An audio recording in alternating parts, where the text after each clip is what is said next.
This chart is demonstrating how the geothermal heat pump operates in heating mode, and I'll show you how it can be reversed to operate in cooling mode. In heating mode, the compressor is obviously compressing the refrigerant and making it very, very, very hot. So it's coming off the compressor, quite a high temperature, in excess of 80 degrees Celsius. It's going through a reversing valve, which in heating mode is allowing the hot refrigerant to go to, in this case, a fan coil unit for heating air in a building, or in the case of producing potable water or water for hydronic floors or radiant wall panels or swimming pool heating, to go to a water-based heat exchanger to transfer that thermal energy into water. Once the refrigerant's gone through that heating process, it comes back through and will be condensed, comes back to the earth loops where it will be usually in a liquid format.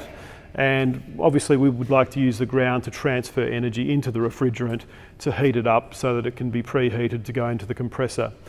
In this system, we're demonstrating that the liquid is coming through back to the earth loops at about 2 degrees Celsius, a little bit less than 2 degrees Celsius. The earth loops will actually allow the constant ground temperature of the earth to evaporate the refrigerant off into a vapor state.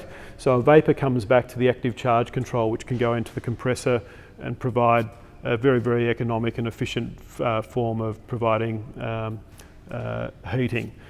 In cooling mode, this valve simply reverses the flow of refrigerant rather than sending the hot refrigerant off to the air handling unit or to the water source. It actually sends the refrigerant down into the ground loops where the ground is taking heat away from the refrigerant and allowing the refrigerant to be condensed. It will come back to the heat pump or back to the fan coil unit through the heat pump to provide cold energy for air or water to be chilled.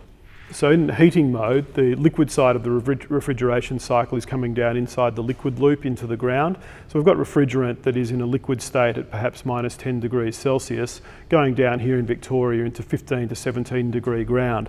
That warm ground temperature is obviously going to be providing warmth into the refrigerant, warming it up and allowing it to evaporate off and come back up to the heat pump in a vapor state where it's compressed, made hot and used for air or water heating applications.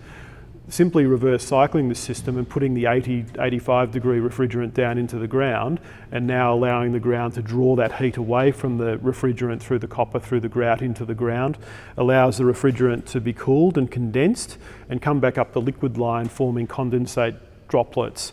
The condensate for the top 15 metres of a 30 metre loop has an insulated tubing on it that allows the ground portion of the system to bring liquid refrigerant back to the heat pump for cooling purposes. This insulation reduces the chance of flashing from the hot refrigerant coming down on the vapour side and also stops the constant ground temperature's warmth from providing thermal energy back into that condensed refrigerant.